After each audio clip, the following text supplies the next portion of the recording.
एकीकडे देश विकासाच्या वेगाने पुढे जात असल्याचा दावा करण्यात येतोय, तर दुसरीकडे या सरकारच्या 12 वर्षात देशाच्या राजधानीत एकापाठोपाठ एक मोठे आंदोलनं उभी राहिलीत.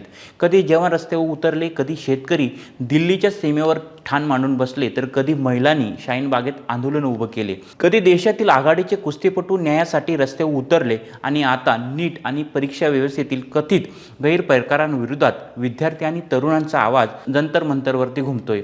विशेष म्हणजे यातील काही आंदोलनं सरकारला निर्णय बदलायला भाग पाडणारी ठरली, तर काही आंदोलनं आजही न्यायाच्या प्रतीक्षेत आहेत.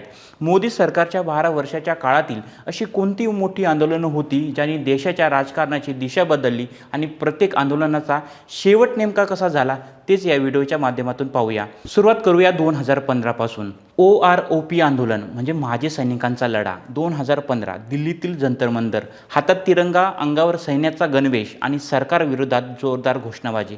हे आंदोलन होतं माजी सैनिकांचं. मुद्दा होता OROP म्हणजेच वन रँक वन पेन्शन. समान पदावरून समान काळ सेवानिवृत्त झालेल्या सैनिकांना समान पेन्शन मिळावी, अशी माजी सैनिकांची प्रमुख मागणी होती. माजी सैनिकांनी दीर्घकाळ हे आंदोलन सुरू ठेवलं, उपोषण झालं, सरकारवर दबाव वाढवला आणि अखेर केंद्र सरकारने OROP लागू केला. मात्र माजी सैनिकांच्या संघटनांनी सरकारच्या अंमलबजावणीच्या पद्धतीवर आणि थकबाकीच्या गणनेवर आक्षेप घेत आंदोलन पुढं सुरूच ठेवलं. म्हणजे OROPचा निर्णय झाला, पण आंदोलनं संपलं नाही. हा संघर्ष पुढेही विविध मागण्यांसाठी सुरू राहिला.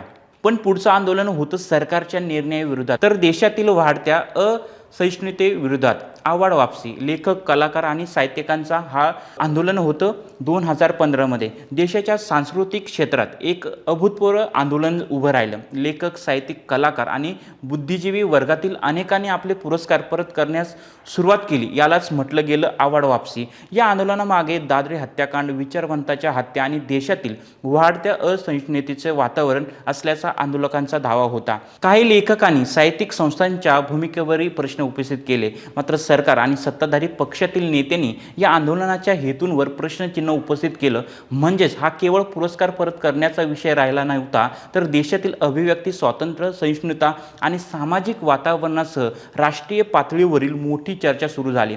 यावर अंतिम निर्णय असा झाला की सरकारने कोणताही धोरणात्मक बदल केला नाही, पण आवाड वापसीने 2015 मध्ये मोदी सरकार विरोधातील राजकीय आणि सामाजिक चर्चेला मोठी धार दिली. आणि त्यानंतर आंदोलनाचा पुढचा मोठा चेहरा होता शेतकरी. नाशिक मुंबई किसान लॉंग मोर्चा, महाराष्ट्रातील शेतकऱ्यांचा एल्गार मार्च. 2018 नाशिकपासून हजारो शेतकरी मुंबईच्या दिशेने निघाले. हजारो किलोमीटरचा प्रवास, पायात चप्पल नाही, डोक्यावर ऊन आणि हातात मागण्यांची यादी. मुख्य मागणी होती कर्जमाफी, शेतमालाला योग्य भाव, वन जमिनीवरील हक्क आणि आदिवासी आणि शेतकऱ्यांच्या जमिनीचे प्रश्न सोडवणे. हा मोर्चा मुंबईच्या दिशेने जसा जसा पुढे सरकत गेला तसा तसा त्याचा प्रभाव देखील वाढत गेला. आणि सर्वात महत्त्वाचं म्हणजे शेतकऱ्यांनी मुंबईत विद्यार्थ्यांच्या परीक्षांना त्रास होऊ नये म्हणून रात्रीच्या वेळी आझाद मैदानाकडे मोर्चा काढला. या दृश्याने आंदोलनाला वेगळीच नैतिक ताकद मिळाली. सरकारसोबत चर्चाही झाली आणि शेतकऱ्यांच्या अनेक मागण्यांवर आश्वासनं देण्यात आली. काही मागण्यांच्या अंमलबजावणीसाठी सरकारने समिती आणि कालबद्ध प्रक्रियेची घोषणा केली. म्हणजे आंदोलन मागं घेण्यात आलं, पण शेतकऱ्यांचा संघर्ष अजूनही संपला नाही. आणि पुढच्या काही वर्षात हा संघर्ष पुन्हा एकदा राष्ट्रीय पातळीवरती पोहोचला. पुढचा मोर्चा होता शाहीनबाग, महिलांचा ऐतिहासिक मोर्चा. 15 डिसेंबर 2019. स्थळ होतं दिल्लीतील शाहीनबाग. नागरिकत्व दुरुस्ती कायदा म्हणजे CAA आणि प्रस्तावित NRC विरोधात महिलांनी आंदोलन सुरू केलं होतं. या आंदोलनाचं सर्वात मोठं वैशिष्ट्य म्हणजे महिलांचा या आंदोलनात सर्वात मोठा सहभाग. हातात संविधान, होटावर देशभक्तीची गाणी आणि घोषणांमध्ये नागरिकत्व कायद्याला विरोध. आंदोलकांची मागणी होती की CAA मागे घ्यावा आणि NRCच्या संभाव्य परिणामाबाबत सरकारने स्पष्टता द्यावी. सरकारच्या बाजूने मात्र CAA हा नागरिकत्व देणारा कायदा आहे, नागरिकत्व काढून घेणारा नाही, अशी भूमिका स्पष्ट करण्यात आली. शाहीनबाग आंदोलन देशभरातील CAA विरोधी आंदोलनाचं प्रतीक बनलं होतं. मात्र कोरोना महामारी आली आणि मार्च 2020 मध्ये लॉकडाऊन लागू करण्यात आला. आंदोलन संपुष्टात आलं. पुढे सर्वोच्च न्यायालयाने सार्वजनिक रस्ते आणि सार्वजनिक जागा अनिश्चित काळासाठी अडवून ठेवता येणार नाही, अशी भूमिका घेतली. मात्र शाहीनबागने भारतीय आंदोलनाच्या इतिहासात महिलांच्या सहभागाचा एक वेगळाच अध्याय लिहिला. आणि मग देशाने पाहिलं भारताच्या इतिहासातील सर्वात मोठ्या शेतकरी आंदोलनापैकी एक. कृषी कायद्यांविरोधातील आंदोलन, दिल्लीच्या सीमेवर शेतकऱ्यांचा संघर्ष 2020. केंद्र सरकारने 3 कृषी कायदे आणलेत. सरकारचं म्हणणं होतं की यामुळे शेतकऱ्यांना नवीन बाजारपेठ मिळतील, खाजगी गुंतवणूक वाढेल आणि शेतकऱ्यांना अधिक पर्याय उपलब्ध होतील. पण शेतकरी संघटनांनी या कायद्यांना तीव्र विरोध केला. त्यांची भीती होती की APMCची व्यवस्था कमकुवत होतील, MSPची हमी धोक्यात येईल आणि मोठ्या कॉर्पोरेट कंपन्यांचा शेतीवर प्रभाव वाढेल. मग सुरू झाला चलो दिल्ली. हजारो शेतकरी ट्रॅक्टर घेऊन दिल्लीच्या सीमावर पोहोचले. सिंधू बॉर्डर, टिकरी बॉर्डर, गाझीपूर बॉर्डर आणि पाहता पाहता दिल्लीच्या सीमेवर एक वेगळंच आंदोलनाचं शहर उभारलं. लंगर, ट्रॅक्टर, मंच, ग्रंथालय आणि आंदोलन. सरकारने आणि शेतकरी संघटनांमध्ये चर्चेच्या अनेक फेऱ्या झाल्या, पण तोडगा काही निघाला नाही.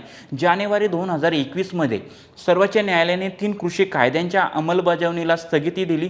तरीही हे आंदोलन सुरू राहिलं आणि अखेर 19 नोव्हेंबर 2021 गुरुपूर्वच्या दिवशी पंतप्रधान नरेंद्र मोदी यांनी 3ही कृषी कायदे मागे घेण्याची घोषणा केली.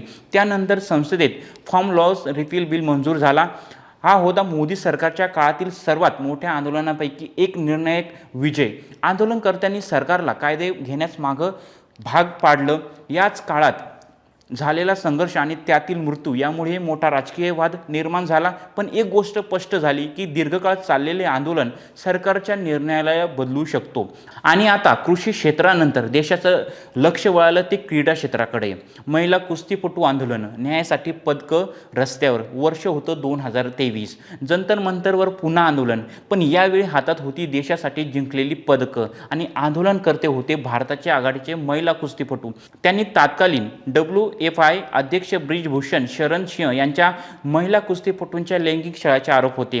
आंदोलनकर्त्यांनी ब्रिजभूषण यांच्या अटकेची मागणी केली होती आणि तक्रारीनंतर दिल्ली पोलिसांनी तपास केला, चार्जशीट देखील दाखल केली आणि पुढे न्यायालयीन प्रक्रिया सुरू झाली. मात्र 28 मे 2023 रोजी नवीन संसद भवनाच्या उद्घाटनाच्या दिवशी आंदोलनकर्त्यांना ताब्यात घेण्यात आल्यानंतर या आंदोलनाने आणखी मोठं राजकीय स्वरूप घेतलं.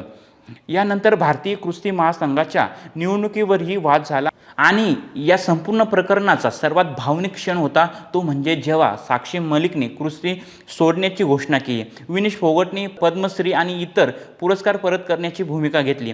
बजरंग पुनियाने पद्मश्री परत केला. या आंदोलनाचा अंतिम निकाल असा झाला की ब्रिजभूषण शरण सिंह यांच्या विरोधातील आरोपांवर न्यायालयीन प्रक्रिया सुरू राहिली. पण महिला कुस्तीपटूंच्या आंदोलनाने क्रीडा प्रशासन, महिला सुरक्षितता आणि लैंगिक छळाच्या तक्रारींवरील व्यवस्थेवर देशव्यापी चर्चा घडवून आणली. आणि त्यानंतर देशाच्या शिक्षण व्यवस्थेवर प्रश्नचिन्ह उभं राहिलं. नीट UGC 2024 विद्यार्थ्यांचा संताप. वर्ष होतं 2024. नीट UG परीक्षेचा निकाल जाहीर झाला आणि अचानक विद्यार्थ्यांच्या मनात प्रश्न निर्माण झाले की एकाच परीक्षेत असामान्य पद्धतीने मोठ्या संख्येने विद्यार्थ्यांना 720 पैकी 720 गुण मिळाले. ग्रेस मार्कचा मुद्दा पुढे आला आणि पेपर फुटीचे आरोप झालेत आणि देशभरातील विद्यार्थी रस्त्यावर उतरले. मागणी होती नीट परीक्षा पुन्हा घ्यावी आणि पेपर फुटीची चौकशी पुन्हा करा. NTA मध्ये पारदर्शकता आणा. हे प्रकरण सर्वोच्च न्यायालयात पोहोचलं आणि सर्वोच्च न्यायालयाने संपूर्ण नीट UG 2024चा परीक्षा रद्द करून पुन्हा घेण्याची मागणी मान्य केली. मात्र काही विद्यार्थ्यांची पुनर्परीक्षा आणि निकालातील बदलांसंदर्भात महत्त्वाचे निर्देश देण्यात आले. केंद्र सरकार आणि NTAने परीक्षा प्रक्रियेत सुधारणा करण्याची भूमिका मांडली, पण विद्यार्थ्यांच्या मनात प्रश्न कायम राहिला तो म्हणजे परीक्षा खरंच पारदर्शक आहे का? आणि यातच प्रश्नातून 2 वर्षांनी पुन्हा एकदा जंतर मंतर विद्यार्थी जमले. तो म्हणजे सध्याचं आंदोलन. वर्ष होतं 2026. CGP विद्यार्थी आंदोलन. आणि आता यावेळी आंदोलनाचा चेहरा होता कॉक्रोच जनता पार्टी. CGP NTA UGC 2026 मधील कथित पेपरफुटी, परीक्षा व्यवस्थेतील त्रुटी, पारदर्शकतेचा अभाव आणि शिक्षण व्यवस्थेतील सुधारणांची मागणी या मुद्द्यांवर विद्यार्थी आणि तरुण आंदोलन करत आहेत.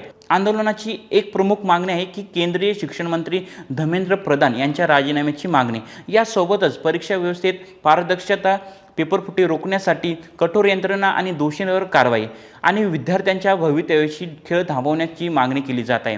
जंतर मंतरवरील आंदोलनाने आता दिल्लीच्या पलीकडे ही चर्चा निर्माण केली आहे। देशातील विविध भागातून विद्यार्थ्यांचा आणि तरुणांचा पाठिंबा व्यक्त केला जात आहे। आंदोलनादरम्यान पोलीस कारवाईचे आरोप झाले असून त्यावरही राजकीय वातावरण चांगलंच तापलं आहे। विरोधकांनी देखील हा मुद्दा संसदेत उपस्थित केला आहे। या आंदोलनाचा सर्वात महत्त्वाचा प्रश्न अजूनही तसाच आहे। सरकार या आंदोलनाच्या मागण्या मान्य करणार का? शिक्षण मंत्र्यांच्या राजीनाम्याची मागणी मान्य होणार का? की हे आंदोलन ही दीर्घकाळ सुरू राहणार? याचं उत्तर सध्या तरी मिळालेलं नाही, कारण 2026चं CGP आंदोलन अजूनही सुरू आहे। 2015 ते 2026 या 12 वर्षाच्या काळात आपण पाहिलं की माजी सैनिक रस्त्यावर उतरले, लेखकांनी पुरस्कार परत केले, शेतकरी मुंबईच्या दिशेने चालत गेले, शाहीन बागेत महिलांनी आंदोलन उभं केले आणि दिल्लीच्या सीमेवर शेतकऱ्यांनी वर्षभर संघर्ष केला। कुस्तीपटूंनी पदकं आणि पुरस्कार परत केले। नीटच्या मुद्द्यावर विद्यार्थी रस्त्यावर उतरले आणि आता CGPच्या नेतृत्वाखाली विद्यार्थी जंतर मंतरवर आंदोलन करत आहे। या सगळ्या आंदोलनामध्ये एक गोष्ट समान आहे, ती म्हणजे लोकशाहीमध्ये सरकारला प्रश्न विचारण्याचा अधिकार। काही आंदोलनानंतर सरकारने निर्णय बदलले, काही आंदोलनामध्ये आश्वासन मिळाले, काही आंदोलन न्यायाच्या दारात पोहोचले, तर काही आंदोलन आजही सुरू आहेत। म्हणजेच मोदी सरकारच्या 12 वर्षाच्या राजकीय प्रवासाकडे पाहताना या आंदोलनाकडे देखील दुर्लक्ष करून चालणार नाही, कारण सत्तेचा इतिहास केवळ सरकारने घेतलेल्या निर्णयांनी लिहिला जात नाही, तर त्या निर्णयांना विरोध करत रस्त्यावर उतरलेल्या जनतेच्या संघर्षाने लिहिला जातो। आणि आता प्रश्न फक्त एवढाच की CGPचा आंदोलनाचा शेवट कसा होणार? सरकार त्यांच्या मागण्या मान्य करणार की जंतर मंतरवरचा हा संघर्ष आणखी मोठा होणार? याचं उत्तर काळच देईल। धन्यवाद।